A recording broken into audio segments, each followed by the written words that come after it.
Dentre os 9 filos do reino animal, o primeiro que a gente acaba estudando é o filo dos poríferos, tudo bem? Que é justamente formado pelas esponjas do mar, tudo bem? O nome poríferos, pori, vem de poros, que vão ser essas pequenas entradas, esses furos que vão estar presentes na estrutura desses animais, que a gente vai ver que são estruturas muito importantes para a alimentação deles de maneira geral, tudo bem? Todos eles são aquáticos, né, vivem na água, e todos eles são sésseis, tudo bem? Ser séssil significa que você está fixo no substrato, você está preso no chão, basicamente. Esses caras, eles não saem andando por aí, tudo bem? Eles vão estar basicamente presos no fundo do mar, ou de um rio, ou de uma lagoa, tudo bem?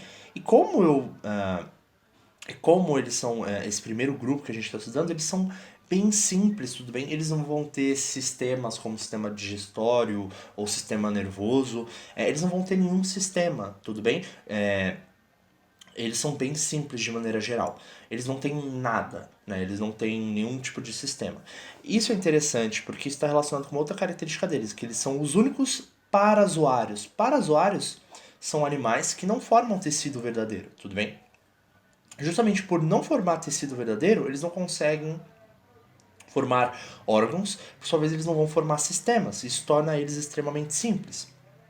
Você pode pensar, poxa, que isso é alguma coisa ruim, de certa forma, eles serem bem simples, né? Outros organismos vão ser bem mais complexos.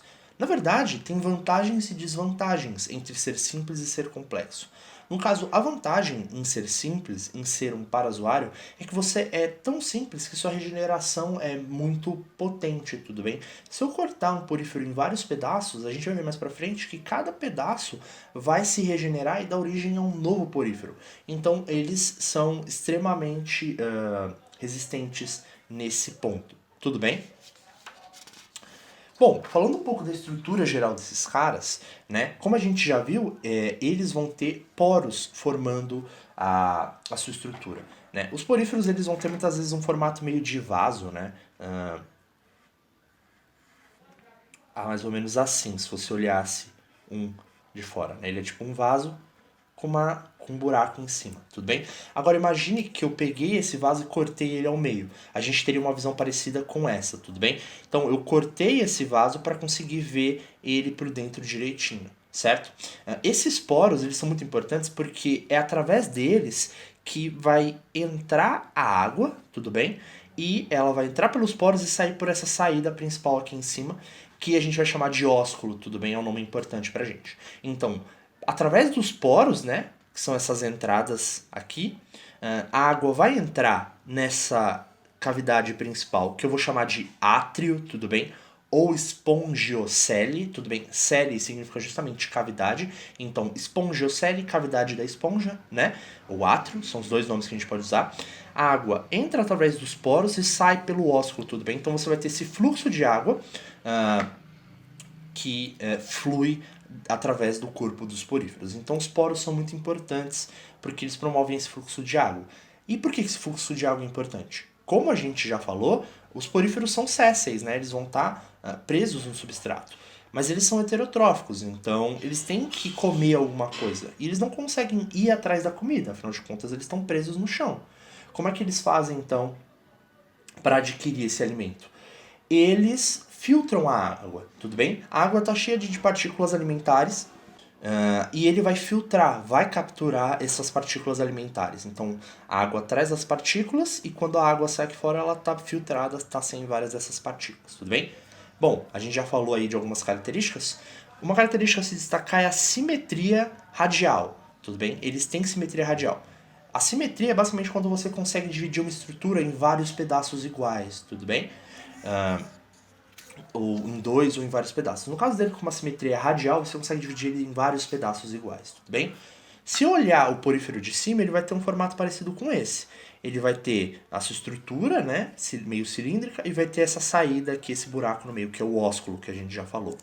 Então, a simetria radial define que eu consigo dividir o corpo de um animal em vários pedaços a partir de um eixo central, tudo bem? Então eu tenho um eixo e eu consigo fazer várias divisões no corpo desse animal, várias divisões iguais. Isso que é simetria radial é uma característica que a gente sempre vai ver nos grupos, qual tipo de simetria que eles possuem, e os poríferos têm simetria radial, tudo bem?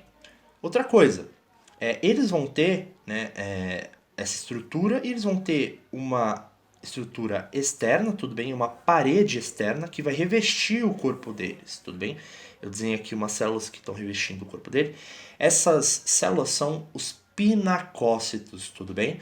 Os pinacócitos, que a gente vai ver mais pra frente de novo, eles revestem o corpo desses animais, formam essa parede externa, por isso que a gente vai chamar de pinacoderme. Derme de tecido, apesar de não ser o tecido verdadeiro, a gente vai dar essa denominação, tudo bem? Então, é o tecido de quê? De pinacócitos, pinacoderme, tudo bem? A parede interna deles, ela é formada por essas células flageladas. Se vocês olharem bem, essas células têm umas caudinhas, né, essas estruturazinhas, que são flagelos. Então, essa parede interna é formada por essas células flageladas, que a gente vai ver já já, que são os coanócitos, tudo bem? E é o batimento desses flagelos aqui que promove o fluxo de água, o batimento desses flagelos que faz com que a água entre pelos poros e saia pelo ósculo, tudo bem?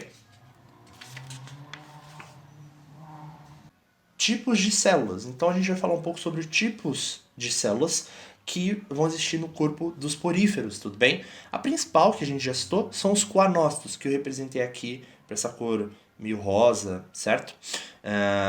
São células flageladas, que a gente já falou, vão ter essa estrutura aqui que eu destaquei, que é o flagelo, e elas vão promover o fluxo de água, como eu já disse. O batimento do flagelo faz com que a água flua ao longo do corpo do porífero, né? Então eu vou ter aqui esse fluxo de água sempre nesse sentido, entrando pelos poros e saindo pelo ósculo, que é essa saída principal. E eles vão realizar essa filtração, que nem eu falei. O fluxo de água vai trazer partículas alimentares, tudo bem? Que eu representei aqui para essas bolinhas pretas. O que é interessante? Além do flagelo, ele vai ter essa estrutura que envolve uma parte do flagelo, que é o colarinho, tudo bem? O colarinho é onde as partículas alimentares vão ficar presas, né? Conforme o fluxo de água passar pelo corpo desses animais, as partículas alimentares vão ficar presas no colarinho, eles vão absorver essas partículas alimentares, e é daí que ele vai tirar sua nutrição, tudo bem? Vai tirar seus nutrientes, certo? Os coanócitos são, então, as células mais importantes. Quando a gente fala de porífero, a gente tem que lembrar de coanócito, tudo bem? Porque eles promovem esse fluxo de água e promovem a filtração, que é a base da alimentação desses caras. Os amebócitos, por outro lado, que eu representei aqui junto ao flagelo, essas células esverdeadas, elas são células livres, ou seja, elas vão se movimentar ao longo do corpo desses animais. Se vocês repararem aqui nesse desenho, eu fiz umas célulazinhas verdes que são os amebócitos, eles vão se movimentar ao longo do corpo do porífero de acordo com a necessidade desse animal, tudo bem? O importante é que elas vão ter esse nome de amebócito justamente porque elas lembram amebas, porque elas não têm um formato definido, tudo bem? Elas não têm esse formato definido, e elas têm uma capacidade muito interessante, que é a capacidade de se tornarem outras células, ela origina outras células, exceto os coanócitos, tudo bem? Ela não consegue converter a si mesma num coanócito, mas ela consegue se converter em qualquer outro tipo celular, semelhante a uma célula-tronco no corpo humano, tudo bem? Agora, que outro tipo de célula que ela pode se tornar? Vamos destacar aqui os pinacócitos, né, que eu já falei, são essas células que aqui eu coloquei de laranja, que vão revestir o corpo do porífero e vão ter esse formato achatado. O porócito, como o nome indica, porócito, né? Ele vai formar o poro. Se você for ver, também destaquei ele aqui em verde escuro.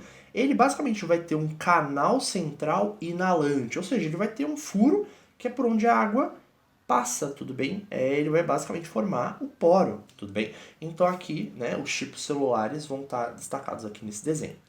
Mas fora as células, a gente tem outros componentes que não são células, que vão estar dentro do corpo desse animal, que vão compor sua estrutura.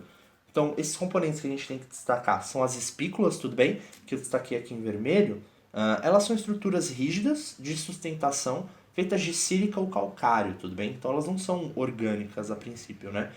Mas elas vão ser muito importantes para dar sustentação a esse corpo, né? E também vai ter o mesênquima, que é a matriz extracelular do porífero. Matriz, ou seja, é uma estrutura extracelular, ou seja, extra fora, né? Que está fora da célula, ou seja, que está entre as células. Então, entre as células você vai ter essa gelatina, tudo bem, essa matriz, que é o mesênquima. Ele é bem importante. E você também vai ter a espongina, que também vai estar atuando na sustentação. São fibras de colágeno ao longo do corpo desse animal, certo?